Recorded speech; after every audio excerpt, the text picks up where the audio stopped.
Bab 7. Kode kekayaan. Setelah makan dan minum, hal berikutnya yang perlu dipertimbangkan adalah tempat untuk beristirahat di malam hari. Sekarang tidak ada hotel dan penginapan swasta. Yang ada hanya wisma tamu milik negara. Bukan cuma tempatnya mahal, pelayanannya juga buruk. Yang lebih penting lagi, kamar-kamar tunggal di wisma tamu dewasa ini pada dasarnya disediakan untuk para pemimpin. Dan orang-orang biasa tidak memperoleh perlakuan ini. Jika Zhou yang tinggal di wisma, dia harus berbagi kamar dengan orang lain, yang membuatnya sangat tidak nyaman. Jadi jika ada pilihan lain, Zhou yang benar-benar tidak ingin tinggal di wisma. Namun, dia adalah orang luar dan tidak memiliki kerabat di Ningcheng. Selain wisma tamu, ia tampaknya tidak punya tempat lain untuk dituju. Setelah memikirkannya berulang kali, Zhou yang memutuskan untuk menginap di wisma tamu untuk malam itu. Namun, saat ia baru saja keluar dari hotel milik negara dan hendak menuju wisma tamu, tiba-tiba ia mendengar seseorang memanggil namanya. Ketika aku mendongak, ternyata itu adalah Ootsu dari toko buku Xinhua. Pada saat ini, Patuasu sedang berdiri di depan toko buku sambil melambai padanya. Zhou yang menyeberang jalan, berjalan mendekati Su tua, dan bertanya sambil tersenyum, "Kakak Su, apakah kamu sedang bersiap untuk pulang?" "Saya sedang libur kerja sekarang. Saya melihat Anda keluar dari restoran milik negara, jadi saya ingin mengobrol dengan Anda. Apakah itu memudahkan?" Itu mudah, asalkan itu tidak mengganggu waktu pulang kerjamu, Saudara Su. Haha. Pekerjaanku relatif mudah, jadi tidak masalah jika aku pulang lebih awal atau lebih lambat. Sambil berbicara, Patuasu kembali membuka pintu toko buku yang terkunci dan mengajak Zhou yang masuk ke dalam rumah. Setelah itu, mereka berdua duduk lagi di seberang meja Laosu. "Xiao Zhou, setelah kamu pergi tadi, tiba-tiba aku teringat sebuah pertanyaan.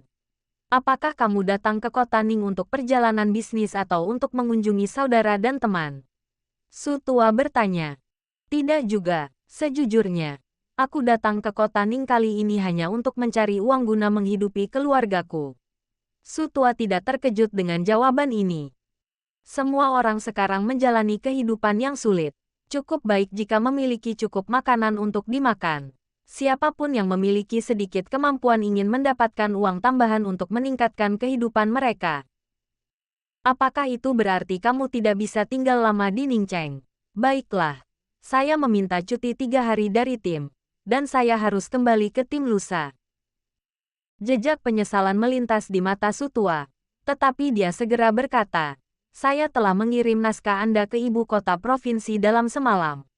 Jika tidak ada yang salah, akan ada berita besok. Jika memenuhi syarat, saya akan menyelesaikan remunerasi Anda sesegera mungkin." "Terima kasih, Saudara Su. Sama-sama. Sebenarnya, membantu Anda juga membantu diri saya sendiri." Petik 2 tanda tanya petik 2.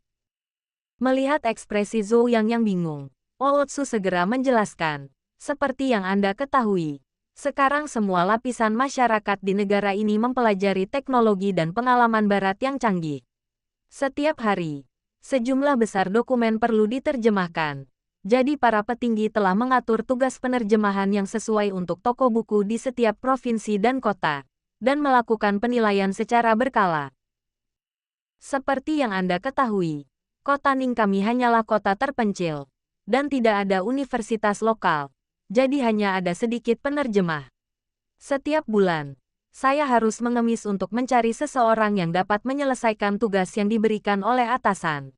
Itu memakan waktu, tenaga, dan biaya.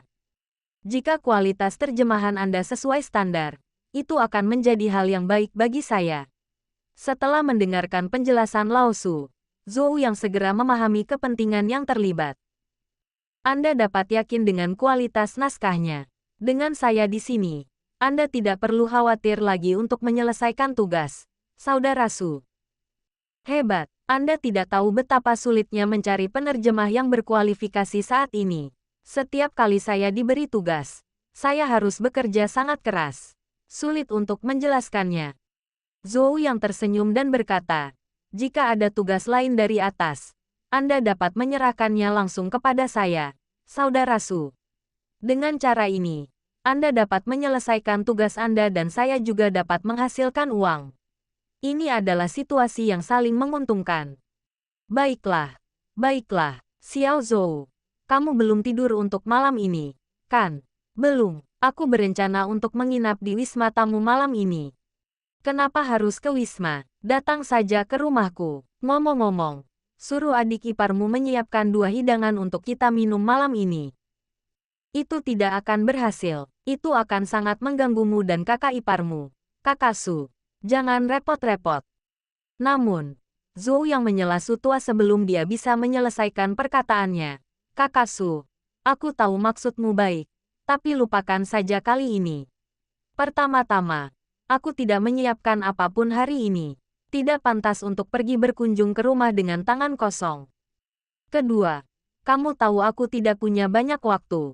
Aku berencana menerjemahkan beberapa manuskrip lagi malam ini dan meningkatkan levelku sesegera mungkin. Melihat perkataan Zhou yang tulus, Pak Tua Su tidak memaksanya lagi dan berkata, jika kamu berencana untuk melanjutkan menerjemahkan naskah di malam hari, maka kamu bisa tinggal di toko buku.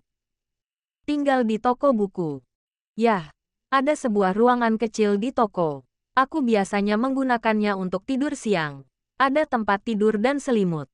Tidak masalah jika aku menggunakannya untuk tidur semalam. Zhou yang langsung tergoda. Dia tidak keberatan menghemat sedikit biaya akomodasi. Tetapi lingkungan di sini jauh lebih baik daripada wisma tamu dan sangat cocok untuk bekerja. Namun ketika ia melihat ruangan yang penuh dengan buku, ia masih ragu dan bertanya, apakah ini nyaman? Haha, tidak merepotkan. Tidak ada apa-apa di sini kecuali buku-buku yang tidak berharga ini. Dan jika kamu tinggal di toko, kamu tidak perlu membayar uang muka untuk buku-buku itu. Menurut peraturan toko buku, jika penerjemah ingin mengambil buku berbahasa Inggris, mereka harus membayar deposit yang sesuai. Setelah penerjemahan karya selesai, buku akan dikembalikan dan uang deposit akan dikembalikan. Mendengar ini, Zhou yang tahu bahwa Tuan Su benar-benar ingin mengundangnya dengan tulus. Setelah ragu sejenak, dia mengangguk dan berkata, kalau begitu, aku akan menyusahkan Saudara Su. Hahaha, nggak masalah, nggak masalah.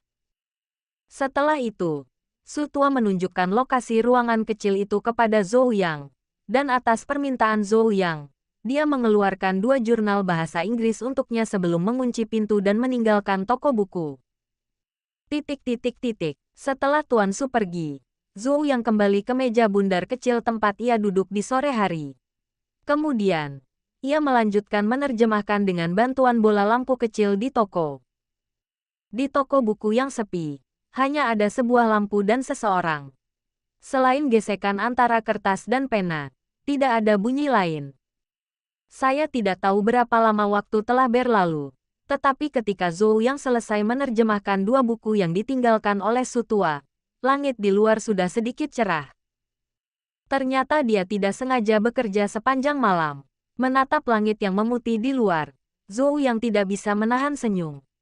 Dia lupa sudah berapa lama sejak terakhir kali dia bekerja keras.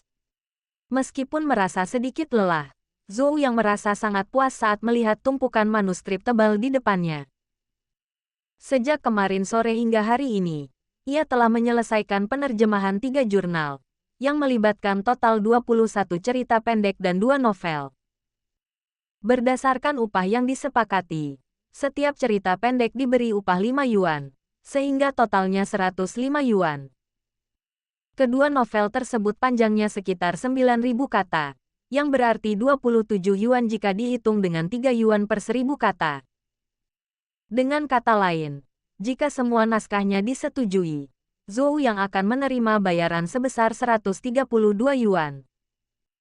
Meskipun jumlah uang ini tidak ada apa-apanya bagi Zhou yang menerima subsidi khusus negara di kehidupan sebelumnya, itu pun tidak seberapa. Tetapi uang ini adalah rejeki nomplok baginya saat ini. Zhou yang mengetahui tingkat harga pada tahun 1970-an. Gaji bulanan seorang pekerja industri di kota kabupaten kurang dari 30 yuan, dan merupakan hal umum untuk mendapatkan lebih dari selusin yuan. 130 yuan setara dengan hampir setengah tahun gaji pekerja biasa, yang memang bukan jumlah yang kecil. Selain itu, keluarga Zhou yang hanya memiliki tabungan sekitar 100 yuan setelah lebih dari 4 tahun menikah, bahkan dengan bantuan ayah mertuanya, sekretaris partai desa. Dengan kata lain, Zhou yang memperoleh tabungannya selama 4 tahun sebelumnya hanya dalam 1 hari. Yang lebih penting, dengan pengalaman ini, Zhou yang tahu bahwa dia telah memecahkan kode kekayaan.